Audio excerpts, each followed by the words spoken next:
आप आज क्यों जाग गए ना एलजी साहब? ऐसा कौन सा कानून है जो आप इनके खिलाफ इस्तेमाल कर सकते हो? ये आज़ाद उम्मीदवार के तौर पे उठे हैं।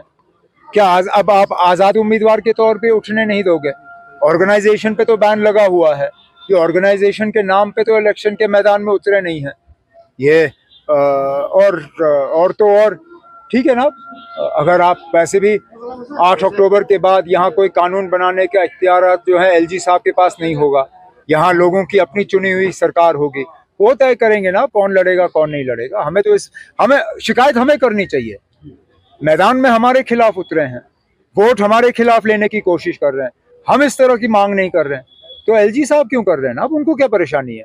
अब इंजीनियर रशीद साहब जरा पहले जो आज उन्होंने एबीपी के जरिए इंटरव्यू दिया है उसका जवाब दें।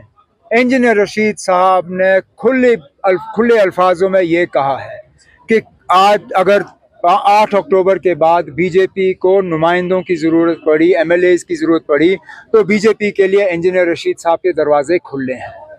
अगर आज इंजीनियर रशीद साहब बीजेपी को मदद करने के लिए इलेक्शन लड़ रहा है तो जम्मू कश्मीर के लोगों को बहुत सोच समझ के अपने वोटों का इस्तेमाल करना चाहिए। क्योंकि मैं बार बार ये कहता आया हूँ, आज इंजीनियर रशीद साहब ने शुक्र है हमारी बात को तस्लीम किया है। मैं कहता आया हूँ कि ये लोग आ रहे हैं सिर्फ और सिर्फ यहाँ वोट को तकसीम करने के लिए और नेशनल कॉन्फ्रेंस को नुकसान दिलवाने के लिए।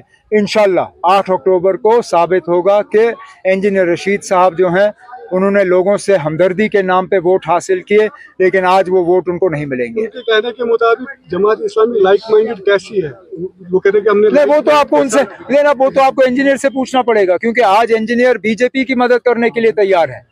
तो इंजीनियर साहब के लिए बीजेपी भी लाइक माइंडेड है, जमात इस्लामी भी लाइक माइंडेड है।